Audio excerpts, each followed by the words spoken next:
Ni asubuhi ya Oktoba 4 mwaka 2015 ambapo Tanzania iliamka na habari nzito ya askofu aliyekuwa mwanasiasa aliyewahi kuwa kivuli cha upinzani usio rasmi ya kwamba amefariki dunia katika ajali ya gari maeneo ya Chalinze huko mkoani Pwani.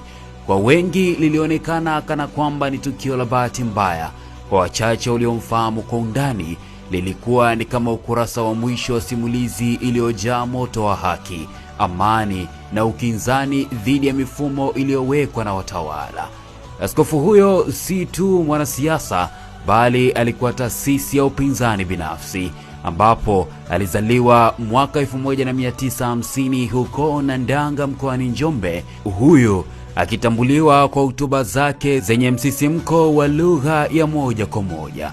Wakati wa Tanzania wengi wakihangaika kuelewa mabadiliko ya mfumo wa vyama vingi, hii ni katika miaka ya 90, askofu huyo tayari alikuwa mstari wa mbele akipinga kile alichokiita mfumo kandamizi wa kifisadi. Alikuwa ni miongoni mwa watu wa mwanzo kabisa kuonyesha ujasiri wa kumkosoa hadharani rais aliyekuwa madarakani, jambo lililokuwa mwiko kwa wakati huo.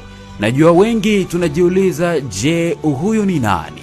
Basi huyu ni Askofu Christopher Mtikila kupitia chama cha Democratic Party DP, chama alichokianzisha mwaka 1990. Askofu Mtikila alijijengea taswira ya kupigania haki ya kweli, na hotuba zake zilijaa maneno makali. Mara nyingi alihesabiwa kama mchochezi, lakini ndani yake kulikuwa na chembe ya ukweli iliyoumiza wengi. Mimi nimekuja katika bunge hili mheshimiwa, nikiwa ninafahamika msimamo wangu na mtizamo wangu juu ya muungano, ya kwamba mimi ninaupinga kwa sababu ya Tanganyika. Si siri, inaeleweka. Lakini kwa nini nimehurumiwa na kuambiwa hivyo? Niambiwa kana kwamba wale wanaopinga muungano tutawashughulikia, na kila mmoja wa kwanza wa kushughulikiwa hapa anajua atakuwa ni mchungaji Mtikila.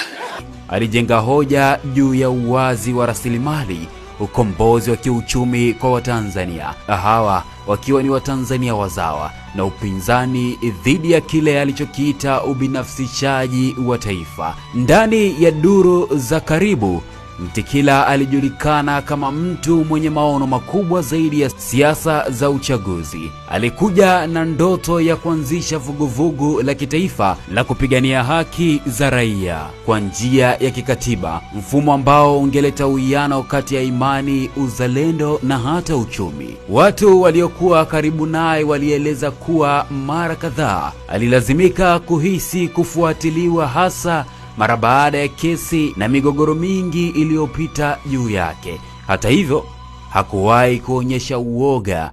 Kama ni kufa ni kwa ajili ya taifa, ni kwa ajili ya kweli, alikiri kwa kusema katika mahojiano ya moja kwa moja aliyoyafanya katika mwaka 2014.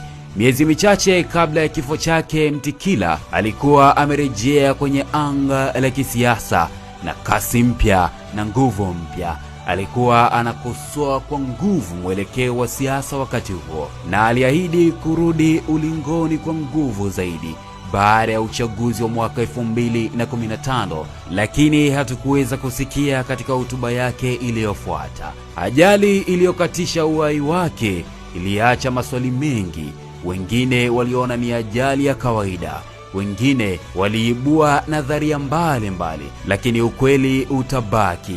Mtikila alifariki akiwa bado kwenye mapambano ya kisiasa pamoja na nchi kwa ujumla. Bila wasiwasi, mimi naondoka kwa sasa. Jina langu ni Captain Fanuel Steven. Salia na Mwenyezi Mungu, kumbuka utatimiza ndoto.